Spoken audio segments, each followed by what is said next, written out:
आज हम डिस्कस करेंगे रिप्रोडक्शन इन फंजाई का part first. Types of reproduction. Fungi के अंदर 3 तरह का रिप्रोडक्शन पाया जाता है। पहला है वेजिटेटिव रिप्रोडक्शन, दूसरा है एसेक्सुअल रिप्रोडक्शन और तीसरा है सेक्सुअल रिप्रोडक्शन। वेजिटेटिव रिप्रोडक्शन में 6 प्रकार होते हैं। पहला है बाई फ्रैगमेंटेशन, दूसरा है बाई बाइनरी फिशन, तीसरा है बाई बडिंग, चौथा है बाई गैमी, पांचवा है बाई क्लेमाइडोस्पोर्स और छठा है बाई आर्थ्रोस्पोर्स और ओइडिया भी कहते हैं इसको। नेक्स्ट सेक्सुअल रिप्रोडक्शन के अंदर 2 मेथड हैं, by sporangiophores and by conidiophores. Sexual reproduction 3 प्रकार से होता है। सबसे पहले प्लाज्मोगैमी, दूसरा है कैरियोगैमी और तीसरा है मियोसिस। इस पार्ट फर्स्ट में, रिप्रोडक्शन के पार्ट फर्स्ट में आज हम डिस्कस करेंगे vegetative reproduction and asexual reproduction. तो सबसे पहले हम चलते हैं वेजिटेटिव रिप्रोडक्शन पर। पहला टाइप है बाई फ्रैगमेंटेशन, यानी विखंडन के द्वारा। फ्रैगमेंटेशन कहते हैं विखंडन को। माइसीलियम जो है वो कई भागों में डिवाइड हो जाता है, उसके टुकड़े हो जाते हैं और प्रत्येक टुकड़ा जो है वो फिर से एक नया माइसीलियम बनाता है। Mycelium divided into small fragments by injury, each fragments develop into new mycelium. इसके उदाहरण है म्यूकर तथा पेनिसिलियम। सेकेंड मेथड है by binary fission. Binary fission में क्या होता है, सेल जो है माइटोटिकली डिवाइड होता है 2 पार्ट में।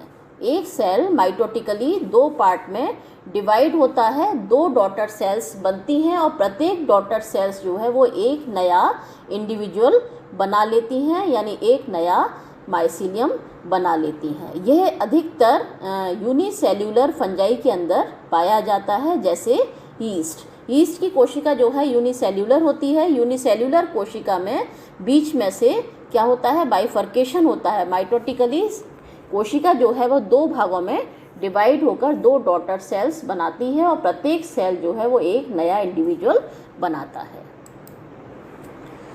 ये आप चित्र देख सकते हैं, ट्रांसफर सेल डिवीज़न, ये फिशन है। ये सेल जो है वो 2 भागों में डिवाइड हुई है और यहाँ पर आप देख सकते हैं ये प्रोसेस है बडिंग। बडिंग अभी हम बताएंगे आपको आगे। ये देखिए छोटी सी बड जो है वो इसमें से निकल रही है और ये बड आगे जाकर एक नया इंडिविजुअल बनाती है।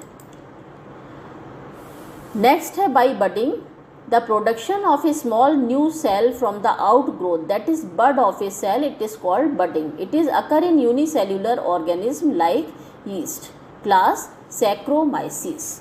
यहाँ पर आप फिर से देख सकते हैं ये सेल में ये यीस्ट सेल हैं और यहाँ से ये बड जो है वो निकल रही है और ये बड जो है वो एक इंडिपेंडेंट इंडिविजुअल बना लेती है। यीस्ट जो है इसका एक बेस्ट एग्जाम्पल है। नेक्स्ट टाइप है बाई गैमी।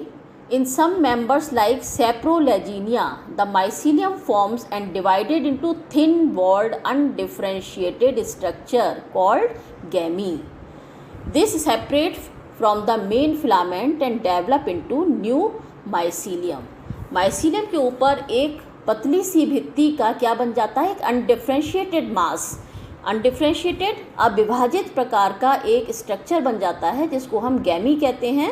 ये गैमी वहाँ से सेपरेट होकर नीचे गिर जाते हैं और फिर से एक नया फिलामेंट बनाते हैं और फिलामेंट बहुत सारे इकट्ठे होकर फिर से एक नया माइसीलियम बनाते हैं। नेक्स्ट टाइप है by chlamydospores.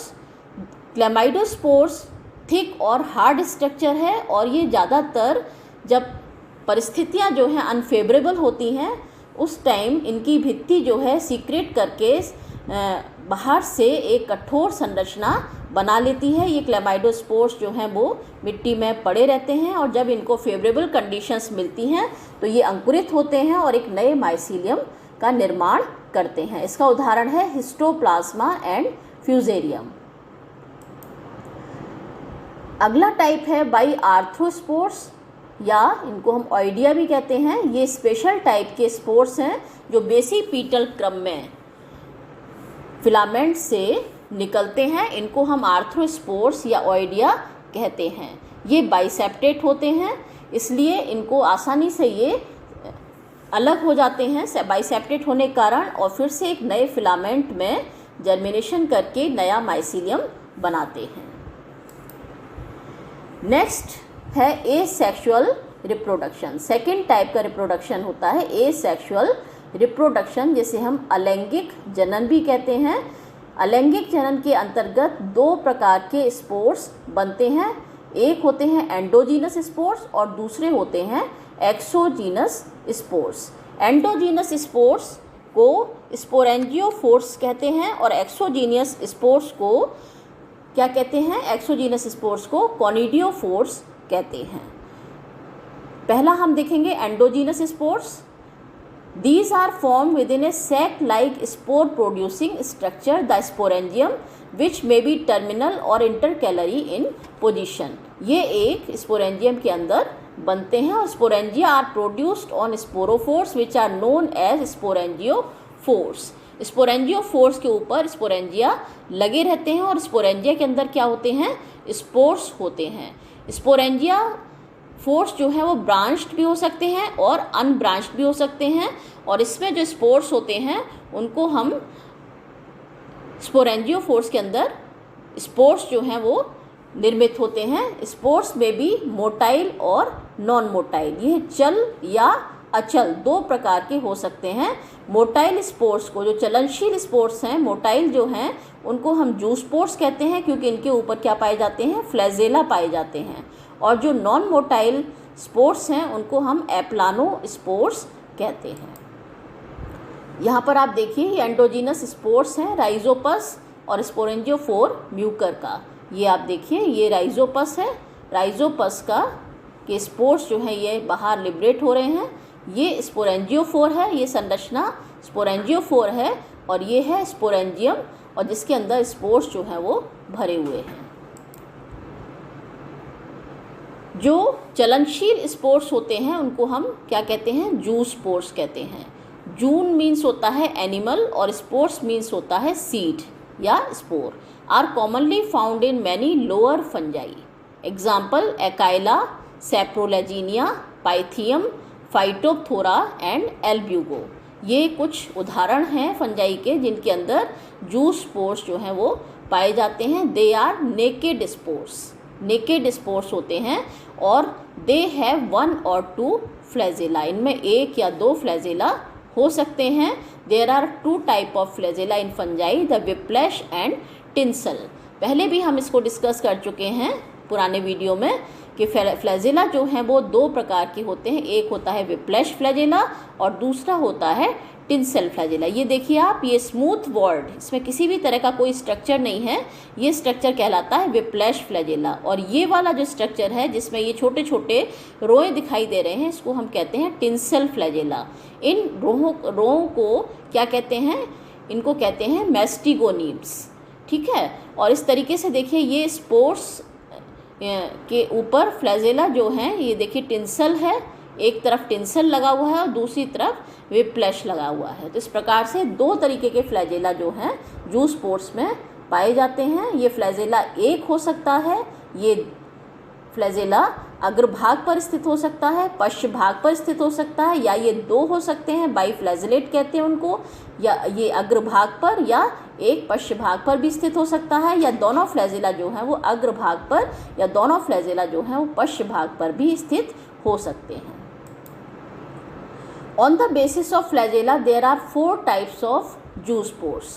Posteriorly uniflagellate zoospores, जो मैंने अभी आपको बताया था, anteriorly uniflagellate zoospores, biflagellate zoospores having tinsel and whiplash attached apically or laterally, biflagellate zoospores with 2 whiplash on the anterior and. जो अभी मैंने आपको बताया था कि अग्रभाग पर हो सकते हैं या अग्रभाग पर एक और पश्च भाग पर दूसरा हो सकता है, लेटरली ये दोनों फ्लैजेला लगे हुए हो सकते हैं, कोई भी कंडीशन जो है इनमें से पाई जा सकती है। नेक्स्ट स्पोर्स आते हैं एप्लानोस्पोर्स। एप्लानोस्पोर्स जो है वो नॉन मोटाइल हैं, इनमें किसी भी प्रकार का फ्लैजेला नहीं पाया जाता है। इसका उदाहरण है म्यूकर और राइजोपस नाम की फंजाई। ये स्पोर्स यूनिन्यूक्लिएट होते हैं या मल्टीन्यूक्लिएट हो सकते हैं और इनकी सेल वॉल जो है वो 2 लेयर्ड होती है। तो एप्लानोस्पोर्स कैसे हैं? नॉन मोटाइल स्पोर्स हैं। तो ये थे एंडोस्पोर्स के टाइप्स, जूस्पोर्स तथा एप्लानोस्पोर्स। नेक्स्ट आता है सेकंड टाइप है एक्सोजीनस स्पोर्स। एक्सोजीनस स्पोर्स के अंदर कॉनिडिया आते हैं। ये भी एसेक्सुअल स्पोर्स हैं स्पोरेंजियोफोर्स के अलावा, और इनको हम कॉनिडिया कहते हैं। कॉनिडिया एक्सटर्नली ब्रांच्ड और अनब्रांच्ड कॉनिडियोफोर्स के ऊपर लगते हैं। ये कॉनिडियोफोर्स के ऊपर कॉनिडिया जो हैं या तो बेसिपिटल क्रम में या एक्रोपिटल क्रम में लगते हैं। कॉनिडिया में भी यूनिन्यूक्लिएट और मल्टीन्यूक्लिएट, ये एक केंद्रकीय हो सकता है या बहुकेंद्रकीय हो सकता है। The latter type is more common in the members of the form class deuteromycetes. जो मल्टीन्यूक्लिएट कंडीशन है वो ड्यूटेरोमाइसिटीज के मेंबर्स में बहुत कॉमन होती है। Shape, size and colour of the conidia vary greatly and hence have been utilised in the identification of many fungi. Shape, size, colour जो है कॉनिडिया का अलग अलग प्रकार का होता है, जिनके आधार पर हम कॉनिडिया को पहचान सकते हैं, उनका आइडेंटिफिकेशन कर सकते हैं। There are 2 main types of conidia, thallospores and conidiospores. यहाँ पर आप ये देखिए, ये डायग्राम है कॉनिडिया, ये एस्परजिलस के कॉनिडिया हैं। यहाँ पर आप देखिए नया स्पोर्स जो है वो नीचे लगा हुआ है और पुराना स्पोर्स जो है ऊपर है। तो नया स्पोर्स जब नीचे लगता है तो इसको हम कहते हैं बेसिपिटल क्रम में। बेसिपिटल क्रम में स्पोर्स जो है नीचे लगता है और एक्रोपिटल क्रम में नया स्पोर्स जो है ऊपर की तरफ लगता है। ये है कॉनिडिया ऑफ सर्कोस्पोरा। आप देखिए कॉनिडिया जो है अलग अलग प्रकार के हैं। सर्कोस्पोरा का कॉनिडिया जो है एस्परजिलस के कॉनिडिया से अलग है। इस कॉनिडिया के आधार पर हम पहचान सकते हैं कि ये कॉनिडिया जो है वो सर्कोस्पोरा का है। यहाँ पर आप देखिए ये है कॉनिडिया ऑफ कॉलिटोट्राइकम। ये कॉलिटोट्राइकम के कॉनिडिया हैं। ये फ्यूजेरियम के कॉनिडिया हैं। फ्यूजेरियम जो है ये सिकल शेप्ड कॉनिडिया इसके अंदर पाए जाते हैं। सेप्टा भी पाए जाते हैं। ये फ्यूजेरियम का कॉनिडिया है। और ये कॉनिडिया जो है ये है पेनिसिलियम के कॉनिडिया। ये कॉनिडियोफोर है और कॉनिडियोफोर के ऊपर ये कॉनिडिया लगे हुए हैं। ये एसेक्सुअल रिप्रोडक्टिव स्ट्रक्चर्स हैं डिफरेंट फंजाई के अंदर। ये आप देखिए, ये जूस्पोरेंजिया है, ये कॉनिडियोफोर्स हैं, ये एसरबुलाई हैं और ये पिक्नीडियम है। ठीक है, ये इस तरीके से ये स्ट्रक्चर्स हैं। Thank you.